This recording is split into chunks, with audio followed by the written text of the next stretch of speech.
Ini dalil tentang alat ukur. Dia telah menciptakan segala sesuatu dan menetapkan ukuran-ukurannya dengan serapi-rapinya.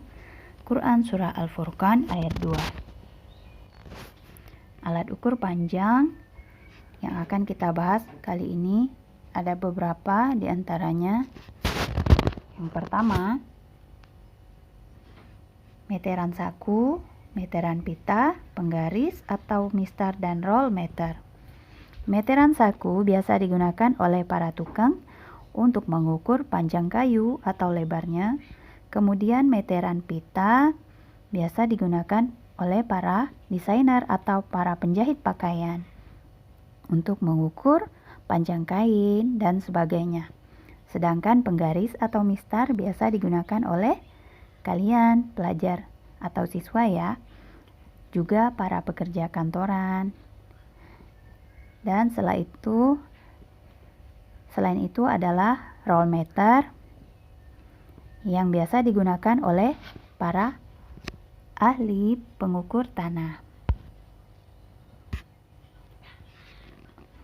Nah, ada beberapa alat ukur berat yang akan kita bahas. Yang pertama, timbangan dapur,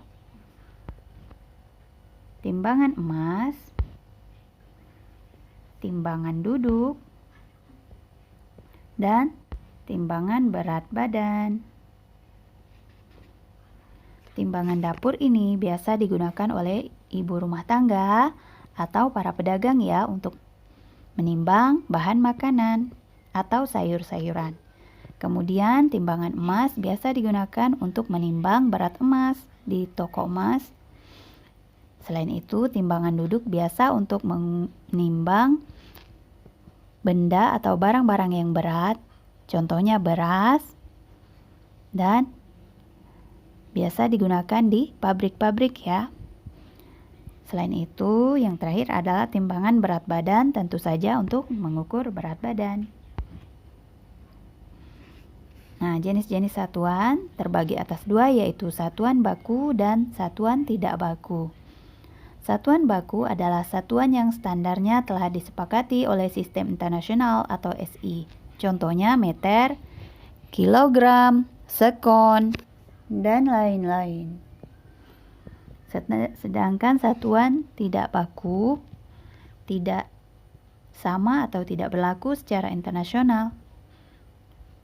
Contohnya jengkal, kaki, tombak, dan lain-lain. Pengukuran dengan satuan baku yang pertama. Di sini ada dua contoh ya, alat ukur panjang dan alat ukur berat. Untuk alat ukur panjang seperti yang kita bahas tadi, contohnya penggaris, meteran saku, meteran pita, dan roll meter atau meteran roll. Nah, alat ukur berat seperti yang telah kita bahas, yaitu timbangan dapur, neraca emas, timbangan berat badan, dan timbangan duduk. Nah, semua ini merupakan pengukuran dengan satuan baku ya, karena di dalam alat ukurnya terdapat angka-angka atau bilangan yang akurat, sehingga kita dapat mengukur berat benda atau barang yang kita ukur.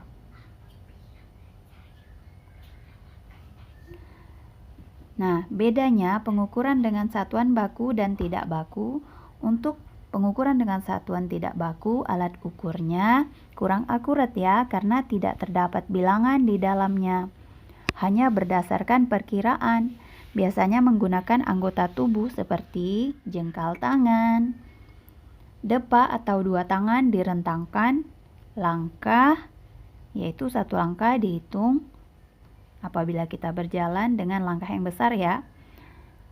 Nah, yang terakhir ukuran tali. Jadi, untuk perhitungan yang lebih akurat biasanya digunakan pengukuran satuan baku, yang alat ukurnya tadi ya, alat ukur panjang dan berat.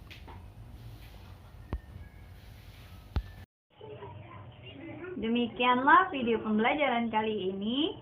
Diharapkan setelah ini kalian dapat membedakan antara alat ukur panjang dan alat ukur berat, serta fungsinya masing-masing sesuai kegunaannya. Nah, dalam kehidupan nyata, kita menggunakan Al-Quran sebagai alat ukur kita, sejauh mana kita dapat mengamalkan isi Al-Quran dalam kehidupan kita sehari-hari. Semoga kita dapat mengambil pelajaran dari semua ilmu yang kita terima, insya Allah. Alhamdulillahirabbil alamin.